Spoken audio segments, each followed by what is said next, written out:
to the wishes of his king. Louis XVI told him he was not allowed to come here. So with all the money that he had, he purchases his own ship.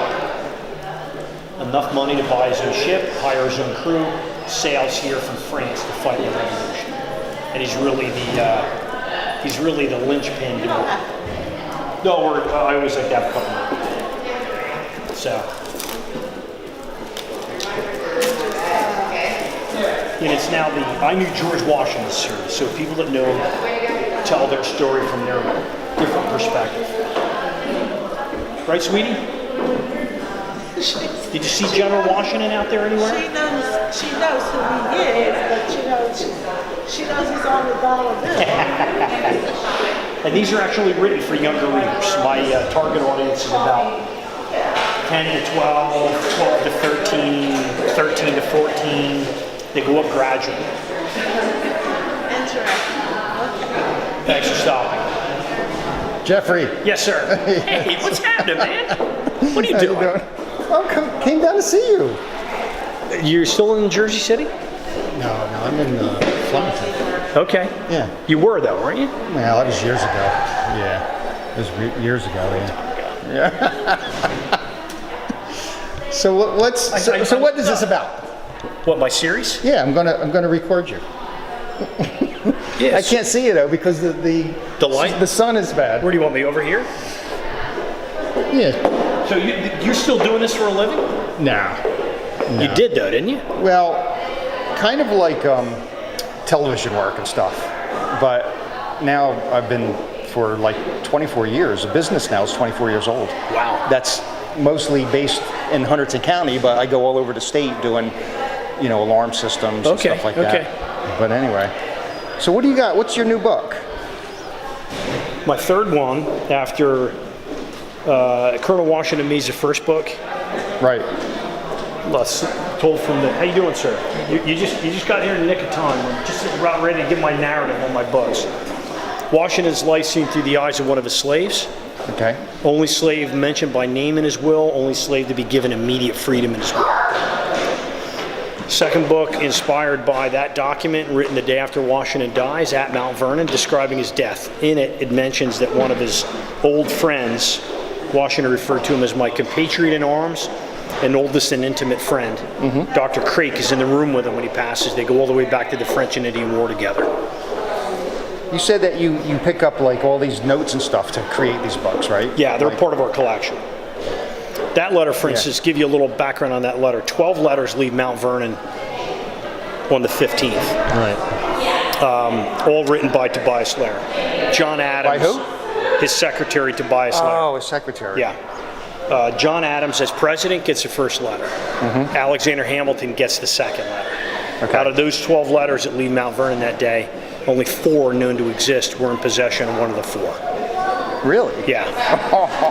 How did you do that? Through a documents dealer. Wow. Yeah.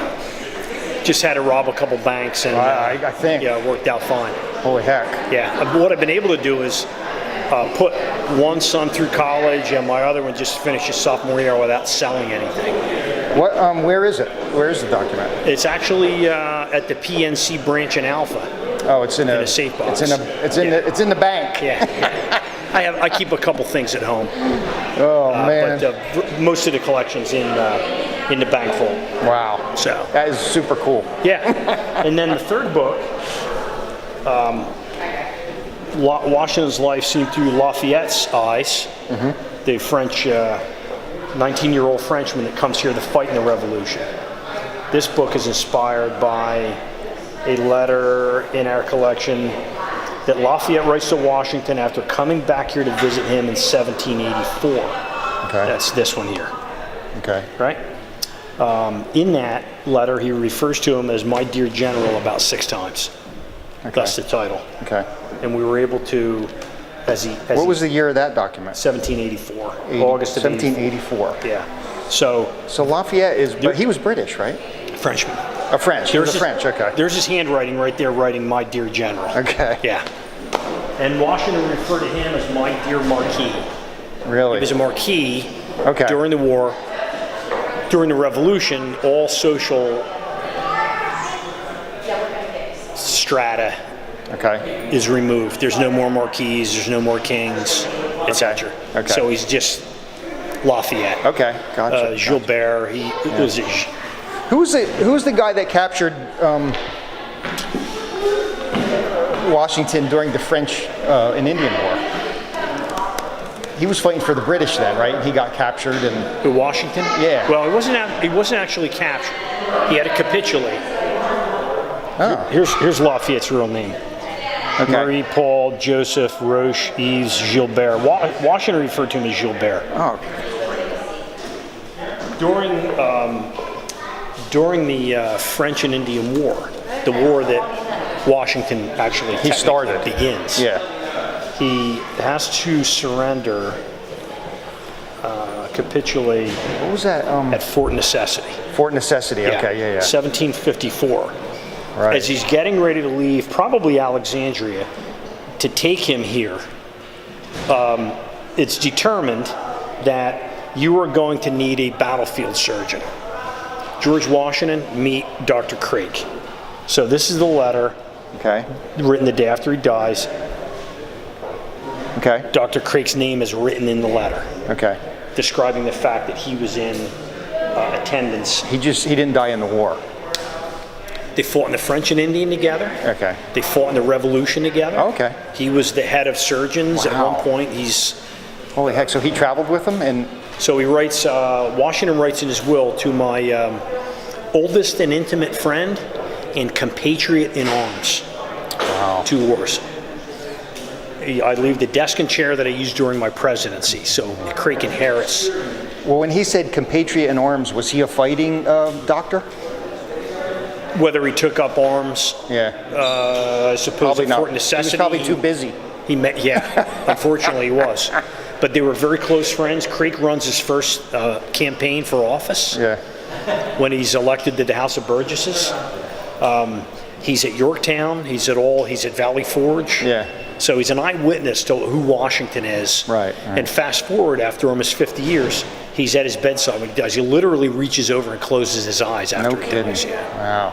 Yeah. Amazing. So once I acquired that document, that was the inspiration for the book. Okay. Ladies, how are you? Yeah, we've got books on George Washington. You've heard of the guy, right? Oh, yeah. Was he out there today? I Doesn't didn't look- see him. Doesn't look a day over 80. He We've might got have- stories from perspectives of people that knew him well, tell what they recollect about life with Washington. Yeah. First one's from a slave's perspective. His life's never been told from that angle before, and not just any slave. The only slave that he mentions by name in his will, the only slave to be given immediate freedom in his will. All the other slaves have to wait for martyrdom for a bunch of complicated legal reasons. Our second book is Washington's life, seen through the eyes of his personal physician, who's at his bedside with him when he dies. They go all the way back to the French and Indian War. He's his first battlefield surgeon in 1754. Here it is, December of '99, he's still living. And then my latest release is the young French nobleman, the Marquis de Lafayette, comes here to fight, describes his life at Washington. All part of the I Knew George Washington series. How's that? Very good. Yeah, it does. Yeah, please do. How did you get all the information from the slave perspective?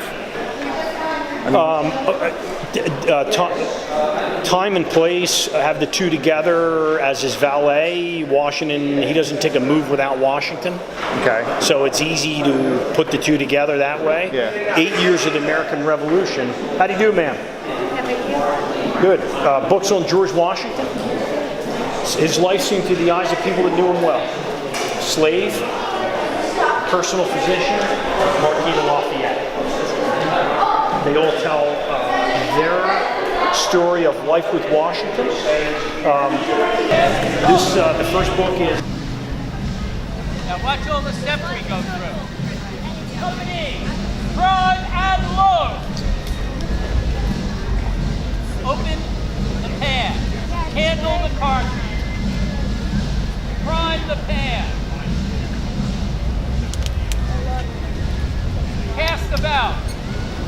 Load the barrel. Ram down the musket ball. Come back to shoulder. Company, make ready. Reset. Fire. Try that load.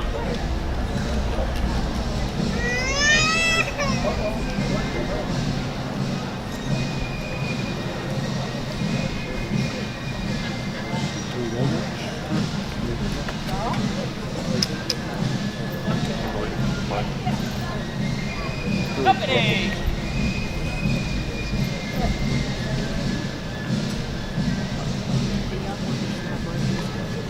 Make ready. Reset. Fire. Try that load.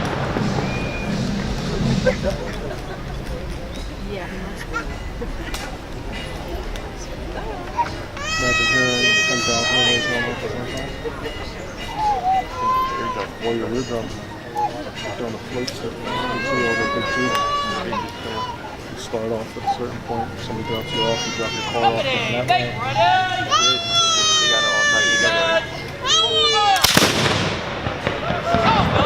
Fire on.